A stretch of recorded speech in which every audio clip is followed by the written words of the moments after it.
Olá de novo, meus alunos, tudo bem?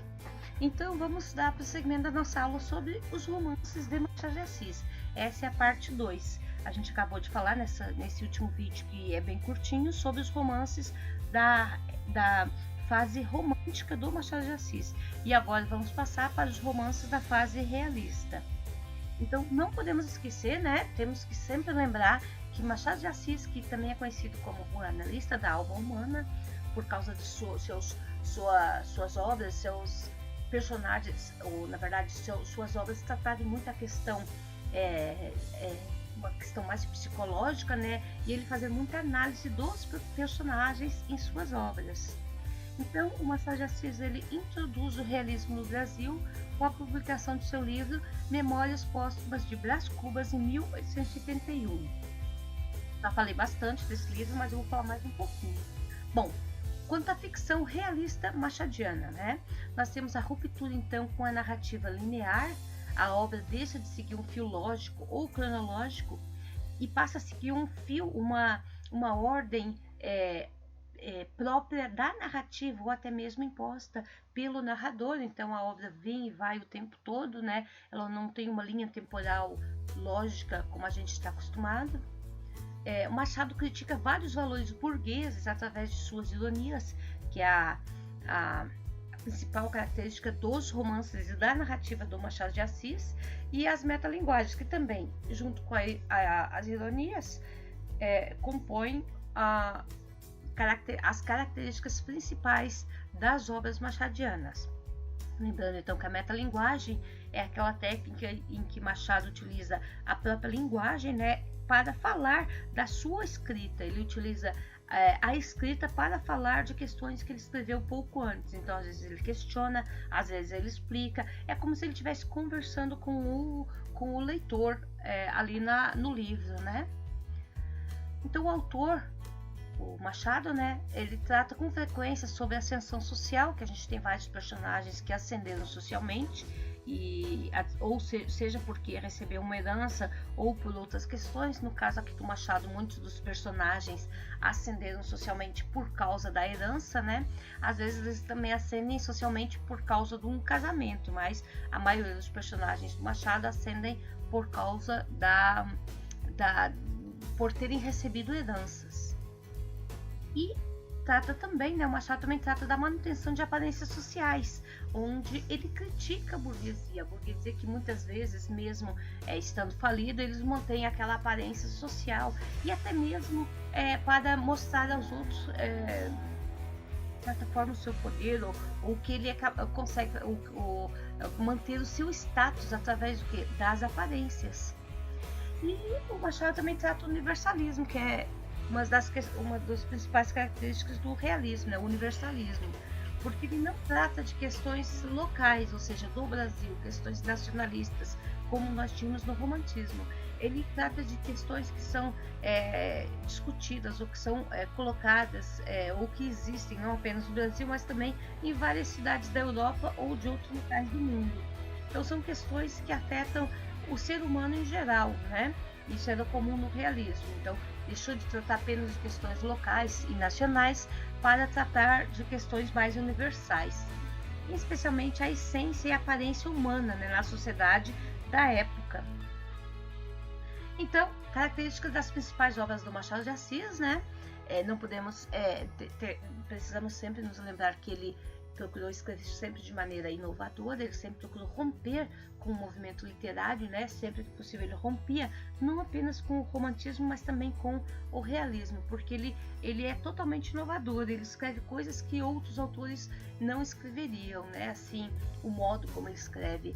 E a principal característica dele, as duas principais, é a ironia e a metalinguagem, né? Então, todos os romances, em todas as obras dele, ele coloca um pouco da ironia, até mesmo critica a sociedade da época através de suas ironias e de seu sarcasmo também, né, onde ele tira sarro de muitas questões sociais. A gente tem vários personagens metafísicos que ficam divagando sobre questões filosóficas e até mesmo científicas, né? Questões que não podem ser provadas cientificamente, né? Ou através das ciências. E ele traz muitos capítulos curtos, coisa que não era comum na época. Então, às vezes, a gente tem capítulos que são de meia página, de uma página, né? Coisas bastante curtas. E até mesmo capítulos que não dizem nada, né? Então, vocês vão perceber em alguns dos romances do Machado de Assis esses capítulos que não dizem nada com as palavras, mas no fim a gente compreende o que o capítulo quis dizer. A metalinguagem, não temos que sempre lembrar que Machado de Assis está sempre utilizando a metalinguagem, ou seja, usando a linguagem, né, a escrita, para falar da sua escrita mesmo, da sua linguagem, do seu texto, né? E o enredo baseado em memórias, como a gente tem vários livros do Machado de Assis, lembranças de sua infância, né? Lembranças de sua vida, são as memórias dos personagens. Então, as obras realistas do Machado de Assis. Então, retomando Memórias Póstumas de Brás Cubas, que eu vou sempre falar, porque é um dos principais livros, porque introduz o realismo no Brasil em 1881. E nós temos um autor que também um narrador que também é personagem, né? Um narrador personagem, que é Brás Cubas, que decide, depois de sua morte, falar de sua vida, contar para o leitor sobre como viveu, escrever suas memórias. E ele consegue fazer isso, principalmente porque ele está livre das convenções sociais, ele está morto, então ele pode falar o que ele quiser, ele pode criticar, ele pode usar ironias e até mesmo sarcasmo, porque ninguém vai julgar uma pessoa que está morta, né? E ele faz isso o quê? Ele faz isso para se distrair, para fugir da monotonia da eternidade. E o livro é cercado das ironias e críticas aos privilégios e à elite da época, né? Como eu falei, a ironia é a marca registrada do Machado de Assis. É uma das principais obras de Machado de Assis e sempre é cobrada nos vestibulares. Então, o narrador personagem não fala apenas da sua vida, mas também da vida de todos que conviveram com ele, revelando a hipocrisia das relações humanas. E temos então Quincas Borba, que foi lançado em 1891 e que vocês leram para a P da semana passada, que traz a história do Rubião, que é um ingênuo rapaz que decide seguir os ensinamentos do filósofo Quincas Borba. Então, Quincas Borba, ele já apareceu no livro Memórias Póstumas de Brás Cubas, né? E aparece o quê? A morte do Quincas Borba no livro Memórias Póstumas de Brás Cubas. E toda a fortuna do Quincas Borba é herdada pelo Rubião, que era quem cuidava do Quincas Borba, né? Ele era professor da cidade de Barbacena, onde o filósofo Quincas Borba morava, né? Residia, e ele cuidava do Quincas Borba. E é quem recebe toda a herança deixada pelo defunto. O livro agora ele é narrado na terceira pessoa, em terceira pessoa, né? E possui traços realistas para a época, e em especial as ironias do Machado de Assis e também já bastante pessimismo, certas doses de pessimismo, que também era uma das características do Machado de Assis. Quando o Rubião recebe a herança do Quincas Borba, a herança vem acompanhada do quê? De um compromisso de cuidar do cachorro, que também se chama Quincas Borba. E é um personagem interessante porque o Rubião ele fica o tempo todo relacionando esse cachorro, né, ao próprio Quincas Borba, né? Não só pelo nome parecido, semelhante, mas é como se o Quincas Borba, cachorro, fosse estivesse o tempo todo lembrando do Quincas Borba, seu benfeitor, né? O filósofo que deixou o cachorro para ele cuidar e também deixou a herança. É como se tivesse, se o cachorro carregasse um pouco da alma do filósofo. E o romance ele mostra a caminhada do Rubião para a loucura, de modo que o verdadeiro elo entre os romances, né, entre os dois romances, o Memórias Póstumas de Brás Cubas e o Quincas Borba, né, é apenas o humanitismo, que é a filosofia com qual Quincas Borba marcou sensivelmente Brás Cubas, né? Então, o Quincas Borba, com a sua filosofia do humanitismo, marcou a vida de Brás Cubas, que é do livro Memórias Póstumas de Brás Cubas, e também a vida do Rubião, que já é o personagem central de Quincas Borba. Bom, aí nós temos o Dom Casmurro, que foi publicado pela primeira vez em 1899, e é uma das obras mais importantes da literatura brasileira e do próprio Machado de Assis, né? Agora a gente já traz, agora o Machado já traz um olhar minucioso do autor sobre a sociedade e o polêmico tema do ciúme, né? O Bentinho que o tempo todo tem muitos ciúmes da sua amada, da Capitu, né? A Capitulina. E ela é justamente nesse romance que nós temos uma das mais famosas personagens da literatura brasileira, que é a própria Capitu. Então Bentinho, que é o Bento Santiago, também vem da classe proprietária, né? Também é uma classe mais abastada, assim como o Brás Cubas, e também resolve escrever suas memórias, depois de decidir que, mesmo podendo falar de outros assuntos, ele não o faria, porque ele prefere falar da sua vida, falar de suas memórias e falar como ele suspeitou, ou falar desse relacionamento que ele tem com o Capitu, né? Nós temos agora um triângulo amoroso, que é o Bentinho, que é o Bento de Santiago, que é Dom Casmurro, né? Ele é o Dom Casmurro, né? E no livro conta porque que ele recebeu esse apelido. E Dom Casmurro, ou Bentinho, também é o narrador e o personagem principal. Depois de velho, ele começa a refletir sobre a sua vida e se Capitu, a amada dele, o traiu ou não. E nós temos Capitu, que é o maior amor do Bentinho, com quem ele se casou e teve um filho.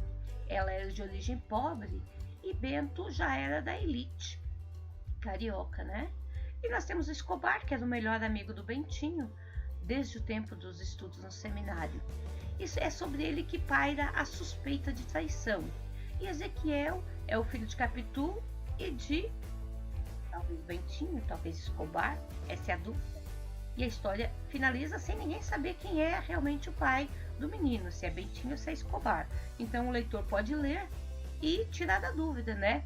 Aqui do lado é interessante que nós temos uma passagem do livro que justamente, né, o Bentinho está ali mexendo nos cabelos da Capitu, arrumando os cabelos, fazendo trança nos cabelos dela, e ela se curva justamente para receber um beijo. Aí é interessante que tem um vídeo na internet de um professor de cursinho que fala justamente, relaciona justamente esse beijo com a cena do beijo do Homem-Aranha, né? Porque o Bentinho, ainda no século XIX, ele inaugura esse beijo cinematográfico que a gente tem no Homem-Aranha, né? E ele comenta essa questão. Então é uma cena do beijo do Bentinho com a Capitu.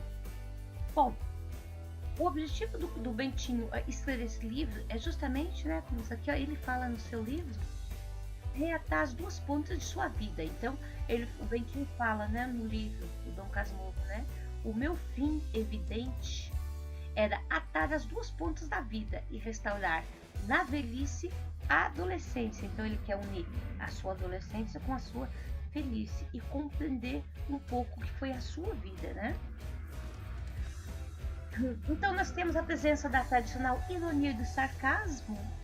A narrativa é permeada por digressões com pensamentos fragmentadas. Então nós temos o Bentinho que lembra várias questões de sua vida, várias passagens de sua vida, e fazendo digressões, viagens que poderiam não ter nada a ver com a história, mas que acabam explicando a história, né? Temos também o pessimismo machadiano, crítico e reflexivo, né? A reflexão sobre a sociedade brasileira da época, que Machado sempre faz em seus romances e suas obras. Vê-se muito também a presença da metalinguagem, né? E a obra, o tempo todo, o narrador, ele dialoga com o leitor, falando até mesmo de si e de questões que ele escreveu na obra. E a obra também é recheada de análise psicológica dos personagens. Aqui do lado nós temos uma imagem, né? Os olhos de cigana, oblíqua e dissimulada. Essa é uma questão bastante importante. Então a Capitu é muito lembrada pelo modo como o Dom Casmurro fala dela, né? Dos olhos dela. Eu falei já em outros vídeos. Os olhos de cigana, oblíqua e dissimulada. Era como o Bentinho via a Capitu, né? Bom, aqui embaixo tem um link de um vídeo bastante interessante que fala um pouco dessa obra, e eu vou passar um trechinho dele aqui, mas quem quiser ver o livro completo, ver o vídeo completo, pode clicar pode copiar esse endereço e colar no seu navegador. Ele está na nossa sala de aula, nas notas de aula, né, no slide. Coloquei lá. E é uma análise interessante da obra e um pouco do resumo. Então eu vou passar um trechinho do resumo para entender melhor, porque essa é uma obra bastante importante. Dom Casmurro, por Machado de Assis. Bento era um moço rico que vivia com sua mãe, a viúva Dona Glória. Na mesma casa moravam seu irmão Cosme, a prima Justina e o agregado José Dias. Depois que perdeu seu primeiro filho, Dona Glória prometeu a Deus que se seu segundo filho fosse homem, ele seria padre. Isso mesmo, ela o colocaria no seminário. Atendendo aos pedidos da mãe, Bentinho vai ao seminário ainda na adolescência. Acontece que Bentinho não tinha nenhuma vocação para ser padre. Além disso, ainda havia o amor por Capitu, o que fazia ainda mais aumentar a vontade de Bentinho de sair daquele lugar. Ainda no seminário, Bentinho conhece Escobar e os dois tornam-se melhores amigos. Juntos, conseguem convencer os pais a tirá-los do seminário. Bentinho então forma-se em direito e se casa com Capitu. E a melhor amiga de Capitu, que se chama Sancha, se casa com Escobar. A felicidade de Bentinho se completa ainda mais com o nascimento de seu filho Ezequiel.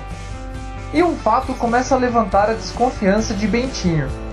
Seu filho começa cada vez mais a ficar parecido com seu amigo Escobar.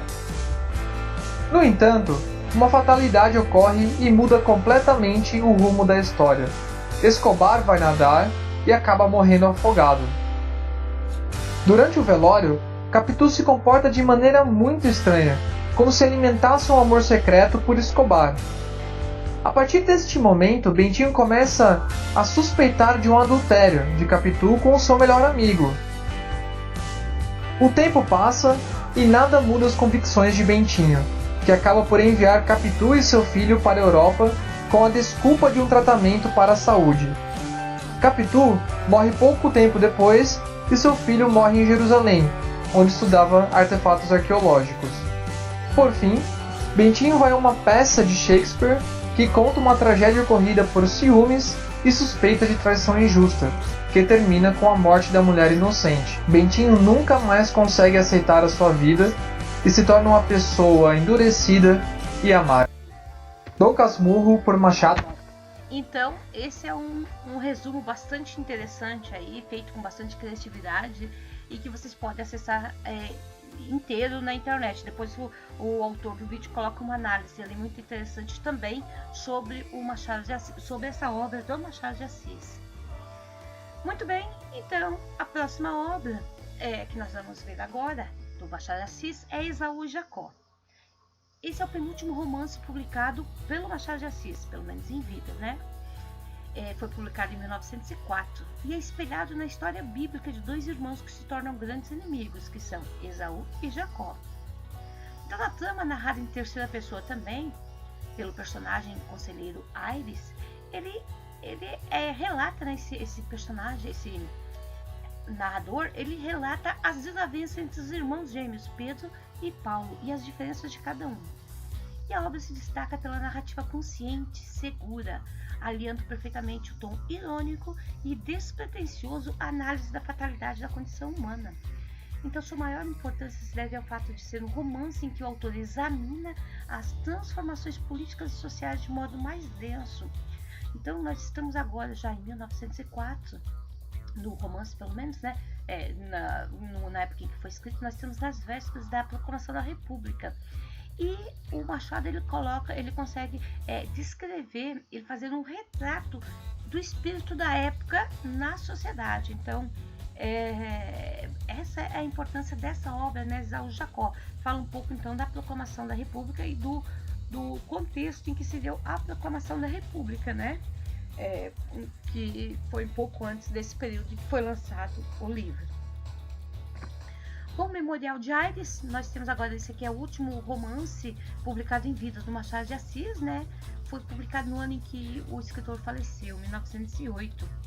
É considerado um romance psicológico e diferente dos outros, ele não tem os traços da ironia e do sarcasmo.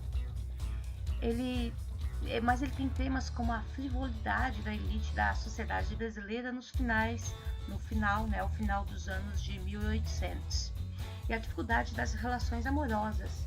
Ele foi escrito em formato de diário, assim como Memórias Póstumas de Brás Cubas, e ele é um texto bastante fragmentado e sem a linearidade. Nós temos então o Marcondes de Aires, que é aposentado após mais de 30 anos sendo diplomata, no exterior. Ele é viúvo e solitário, e para se distrair da vida tediosa, da velhice tediosa, ele começa a escrever sobre si, e sobre o casal Aguiar e os filhos postiços dele, que é o Tristão e Fidélia. Então, ele é um pouco diferente já das obras anteriores do Machado de Assis. Bom, e nós temos um livro que foi publicado depois da morte do autor, que é Casa Velha. Casa Velha, ele só é publicado mesmo em 1943 como livro, mas antes disso vários trechos dele foram publicados em folhetins na revista A Estação entre os anos de 1875 e 1886. E a história gira em torno de um padre que pretende escrever uma obra sobre a formação do primeiro reinado no Brasil e começa a investigar a casa de um ex-ministro, buscando documentos para sua pesquisa. E acaba se tornando íntimo da família e conhece Dona Antônia, proprietária da casa, e seu filho Félix. Também torna-se próximo de uma agregada da casa, chamada Lalau, e por quem ele começa a nutrir uma possível paixão. Por causa da sua posição de religioso, ele reprime o que ele sente pela garota e começa a despertar o amor dela para com Félix. Então ele tenta unir esses dois, o Félix e a Lalau, para fugir desse sentimento que ele reprime por ser padre, por ser um religioso. Bom, lembre-se, toda obra do Machado de Assis é domínio público, então se você quiser ler qualquer um desses livros, acesse lá o site, baixe e leia a sua obra. Então, o que nós temos sobre os romances de Machado de Assis estão nesses dois vídeos. Nós já vimos os contos de Machado de Assis na última aula, e essa semana vai ter um trabalhinho para vocês fazerem sobre os contos de Machado de Assis, e nós já vimos também o poema. E assim agora a gente finaliza o tema Machado de Assis, para começarmos então com o naturalismo na próxima aula. Bom, até mais então. Abraço.